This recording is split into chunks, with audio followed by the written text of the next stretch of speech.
The background material in this video can be viewed at thewaythetruithandthelife.net. More specific references will be given in the notes.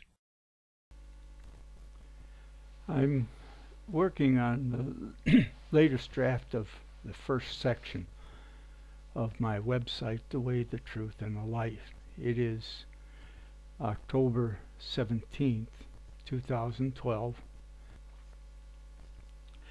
The background here is I've interrupted my work because there's a section missing. This section 6 of the first part, the foundation for my website, is titled Shocking Discovery. It has to do with the shock of having so many people being killed by terrorists where we travel, where we live in Russia. And then I married Olga here in 2000, and that's part of the information given how we experienced the shock of people being murdered in the subways where we had to walk, and airplanes we flew on south when Siberian Airlines being blown up by women with bombs in their burqas, and the train blown up, killing about 20 students about 12 miles from here as a train used to come to Petrogorsk in the morning. And then just this spring 2012 had 5 Islamists killed as they were preparing to blow up a church congregation for an Easter present in Minahan Vody, the city we have to fly into here. It's only about 5 miles away. So there's been a lot of shock. Olga had a background of growing up in Armenia. Her background for that was that in the 1500s, I think it was, the Bible was translated into Russian, and some priests and congregations started reading the Bible and realized that many of the practices of the Orthodox Church and the Tsar's involvement were not biblical. The icons and the fast days and so forth. And they moved out of the organized church and set up home churches. They were called spiritual Christians, Malakani, and there's a Doukhobors who come out of this, that immigrated to Canada, and Malakani immigrated to many parts of the world because they were persecuted. They estimated at one point about 1.5 million were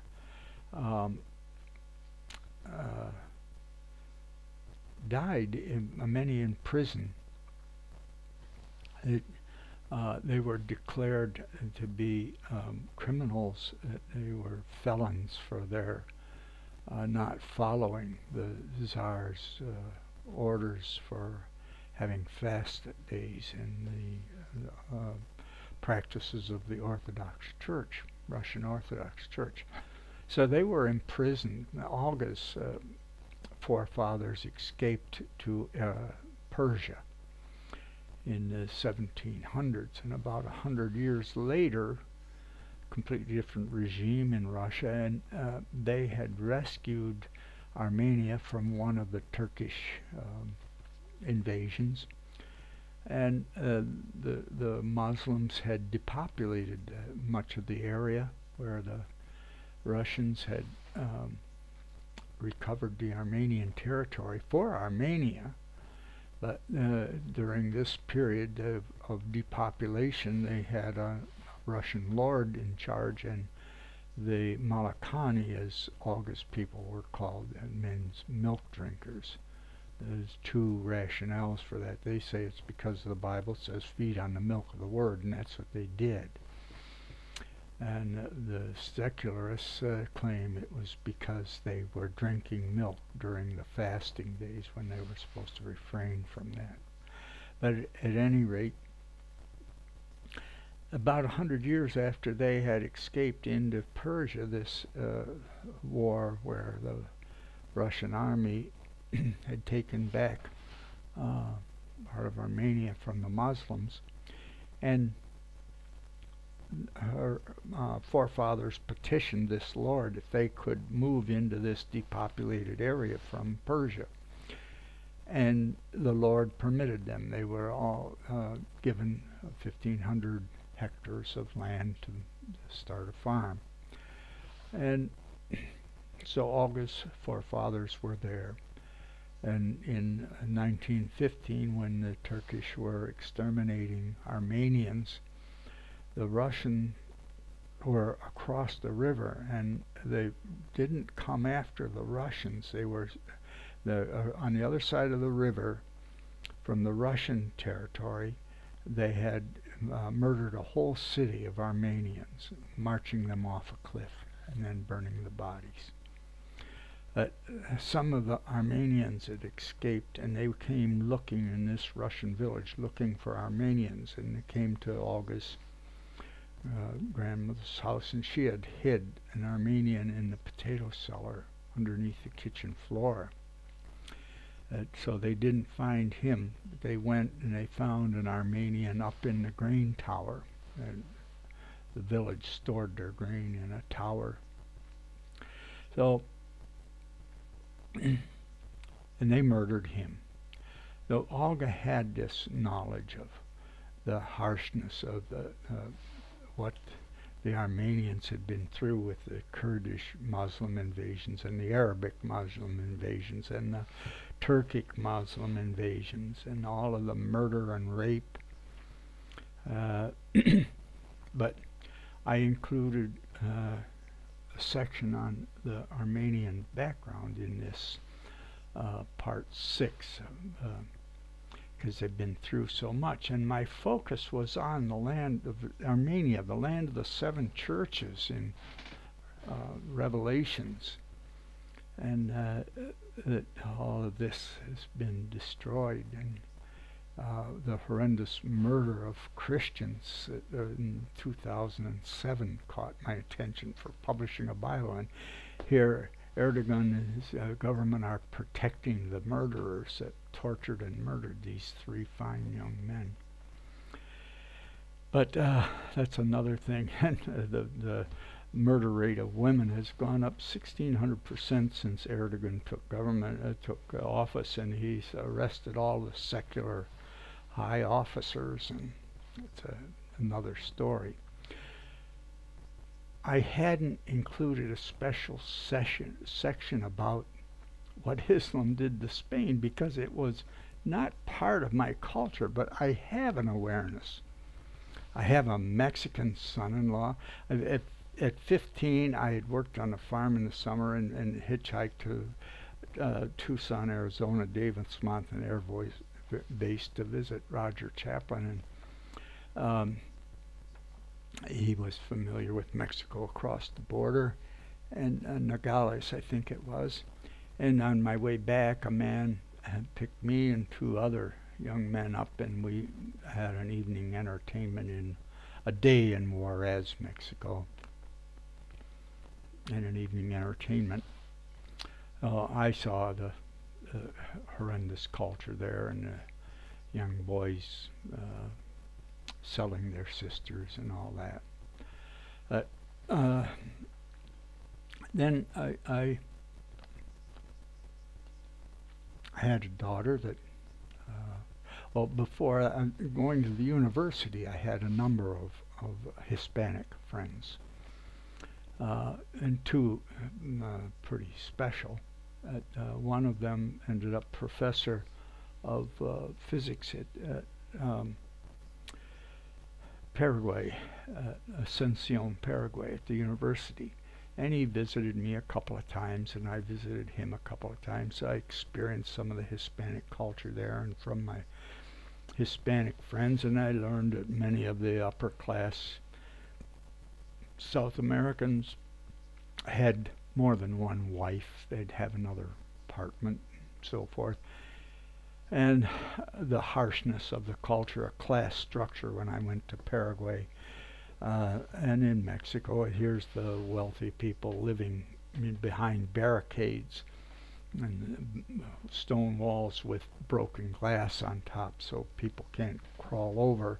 And then people living in squalor, the class structure, and the killing and the beheading now, and drugs and prostitution, and the degradation of the lower class.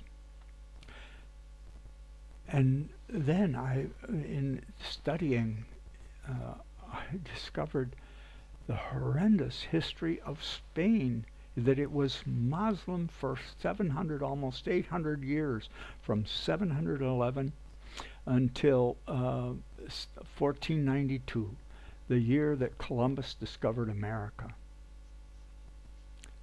And then I discovered that they were grabbing American ships after the War of Independence, Revolutionary War. Before the war, the British had paid the money to protection money to get let shipping go in the Mediterranean. And during the Revolution, the French allowed American ships to fly French flags, and they were paying the briberies to let ships go free. But then after the Revolution, the French were poor. They didn't pay anymore, and American ships were being taken. Their crews were being murdered and enslaved. And Ben Franklin and Thomas Jefferson went to Paris and met with the Dey of Algiers to pay money to buy back ships and crews. And here, over 10% of America's federal budget was going to pay these Muslim pirates. And in my school experience, pirates were British. Aye, mate. But at any rate, that went on for a number of years. Thomas Jefferson, trying to deal with this evil, wanted to understand the enemy and had the Quran translated into English, and that's been used now for 2 Muslims in Congress to take their oath of office on. But we also got, they attacked again another time in the War of 1812, when America was preoccupied. The Muslims started grabbing American ships and crews. But none of that was taught to me in my history. Oh, that was a wake-up call. But then to investigate a little bit in of 700 years, the Muslim, and the horrendous murder, and the Christians had to give their maidens every year to be sent to the harems in North Africa, and the beheadings and the class structure, and the having to pay protection money, or whatever you want to call it under Islam, that the second-class people have to pay to the Muslims. And the churches being destroyed or had taken over as mosques, and mosques being built on the church grounds as a celebration of Islam. And none of this was part of my history. I've had movies showing the glorification of Spain, and of Muslim Spain, and the reality, and I studied it. There was how the Muslims were so great on math. Well, that was misunderstood. First of all, they had an inferiority complex, because they didn't even have a good written language at the time of Muhammad, 600 years after Christ. And here the Persians had been putting the Quran down in the Persian language, as they took over, and that was largely the beginning of the Sunni Shiite schism. But invented more letters by just adding dots and then making the letters fancy, the fanciest calligraphy in the world. Is inferiority complex reaction. But the same, we have to build the biggest mosques, biggest architecture, grandest architecture in the world. Well, that was bad enough, but then I learned where the Jewish had preserved their culture by memorization. Muhammad learned that, and he took this pyramid scheme of rape, pillage, and plunder and indoctrinated it as a religion that had to be memorized by children. Not only that, I learned I was shocked by the people being blown up in the subways we walked through in Moscow, airplanes that we fly south on, 2 of them blown up by women with bombs in their burqas, and 20 students killed about 12 miles from here when they blew up the morning train. All of these things, and again the 6 terrorists that were killed as they were planning to blow up a church for an Easter present this spring. At any rate, I need to include a section on Spain. The thing about the glorification of Islam, I come to find out, Muhammad came from a moon worship background and made the moon the basis of a calendar, and the early Arabic Muslims wanted to figure out a perfect calendar based on the moon, and they brought the mathematicians and astronomers from all over India and Greece, and Muslim or not Muslim, brought them to an institute near Baghdad to find out that calendar of the moon and get the. So they studied the stars, and they named stars. They studied and studied, trying to get this perfect calendar based on the moon, which was lunacy, literally. The moon, because of the tidal disturbing of the moon's orbit, there is no regular orbit to the moon, and it was a foolish task in the first place.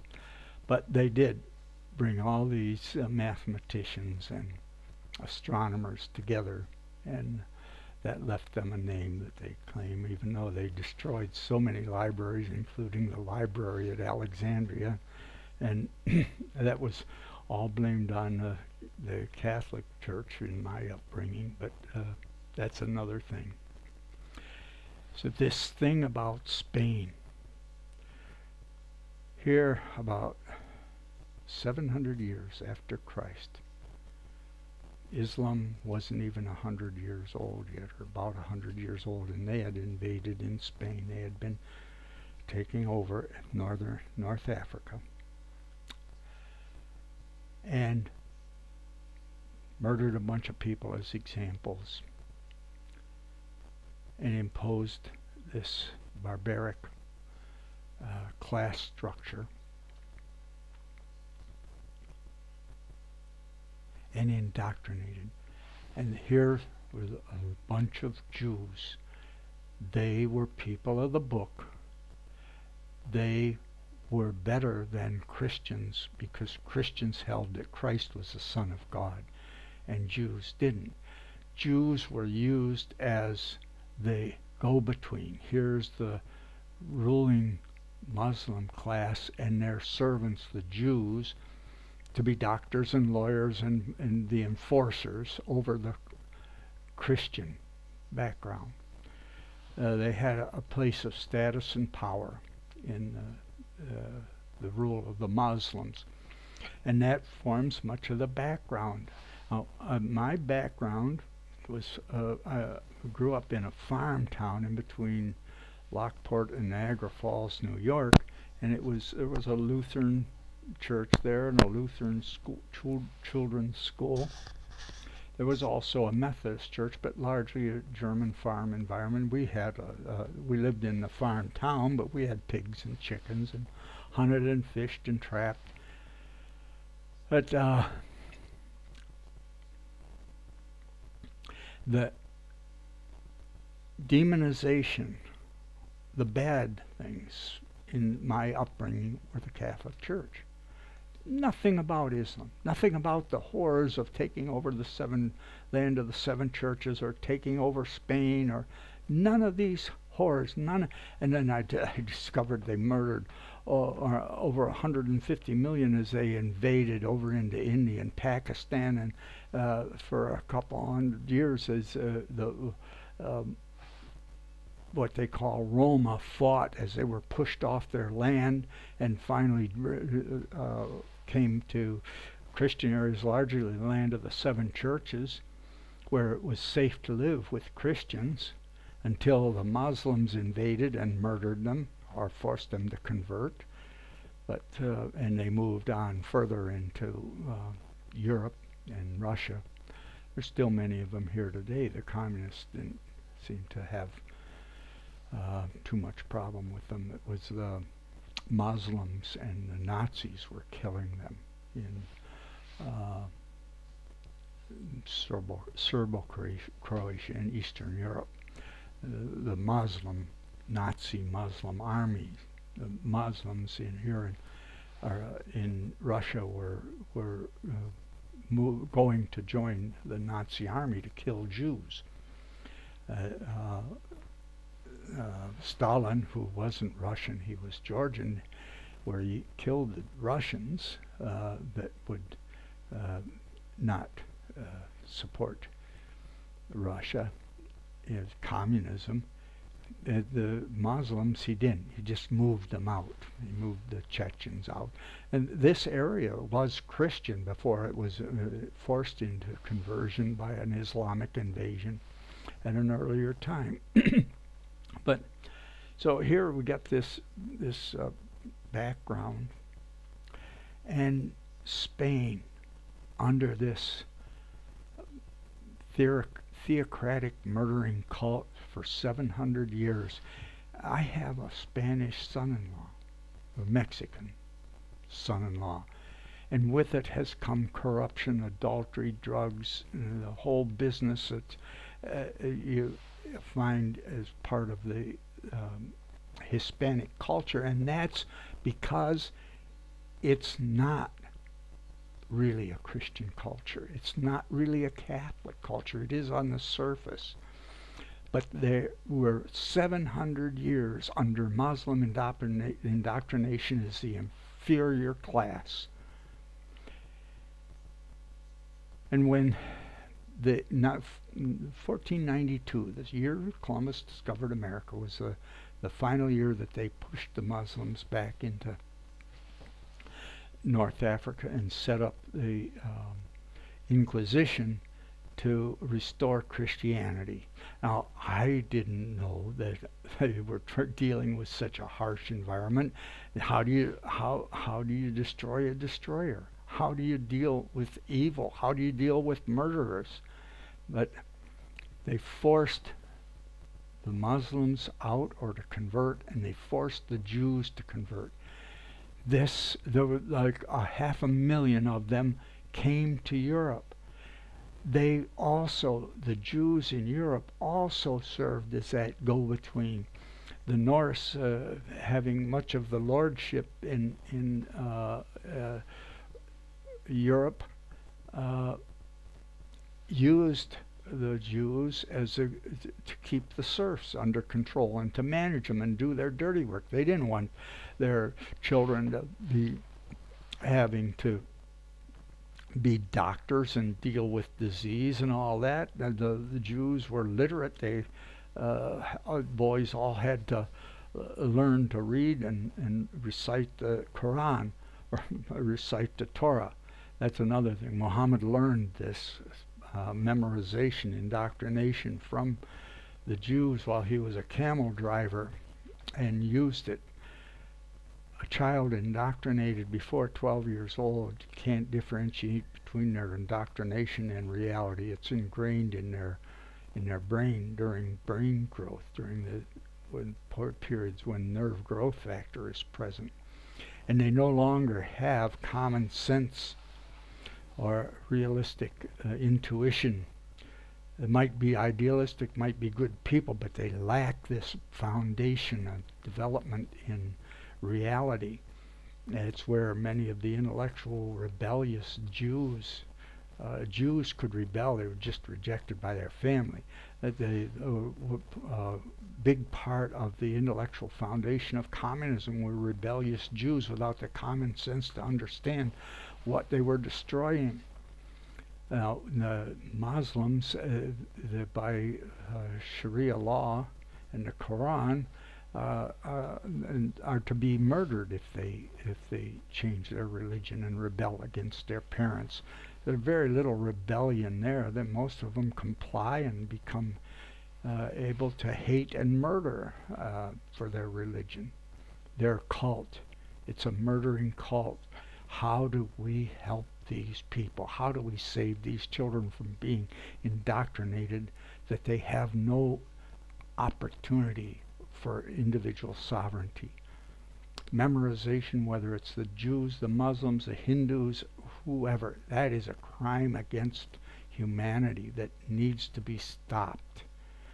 And this theocratic murdering cult that Muhammad thought the Jews and Christians were going to follow him at first, until the Qurayza tribe didn't help him when he went back to fight his own Arab tribe, and he personally cut off the heads of 600 of the Jewish men and took the children and women as slaves.